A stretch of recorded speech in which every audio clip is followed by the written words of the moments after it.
இயேசுவே உம்மை ஆராதிக்கின்றோம், எம் வாழ்வை உமக்கு அளிக்கின்றோம், உம்மை அன்பு செய்கின்றோம்.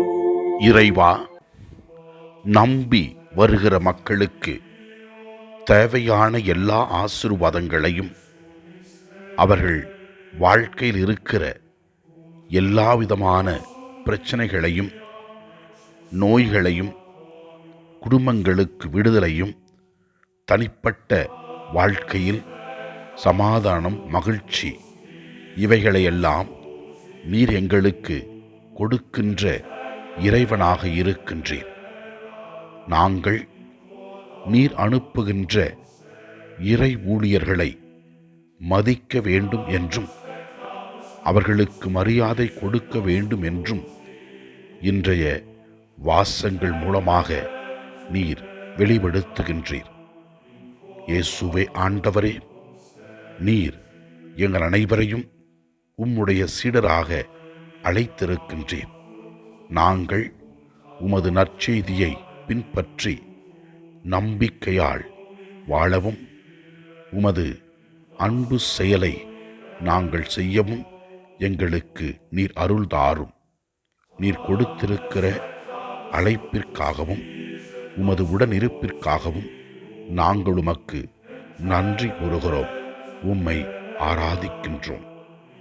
முதல் வாசகத்திலே நாம் இவ்வாறு வாசிக்கின்றோம்: இயேசுவின் மீது நம்பிக்கை வைக்கும் பொழுது நாம் அனைவரும் கடவுளுக்கு ஏற்புடையவர்களாக மாறுகிறோம் என்று கூறுகிறது.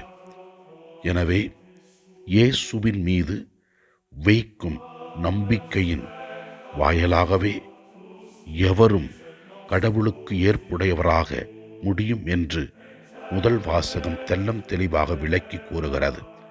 இயேசு நம் பாவங்களுக்காக கல்வாரி மலையிலே உயிரை கொடுத்து மீட்டெடுத்திருக்கிறார். அதனை நம்பி நாம் மீட்படைவோம்.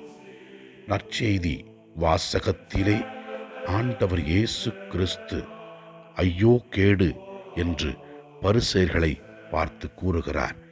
ஏனெனில் அவர்கள் இறைவாக்கினர்களையும் திருத்துதர்களையும் மதிக்கவில்லை.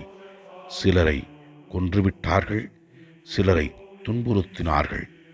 இதோ ஆபேல் முதல் கடைசி இறைவாக்கினர் வரை அவர்கள் சிந்திய இரத்தத்திற்கு அவர்களை துன்புறுத்தியவர்கள் பதில் கூறியே ஆக வேண்டும் என்றும் தெல்லம் தெளிவாக விளக்கி காட்டுகிறது.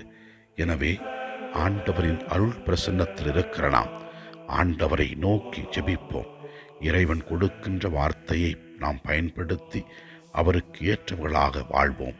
அப்பொழுது நாம் அனைவரும் ஆசீர்வதிக்கப்படுவோம்.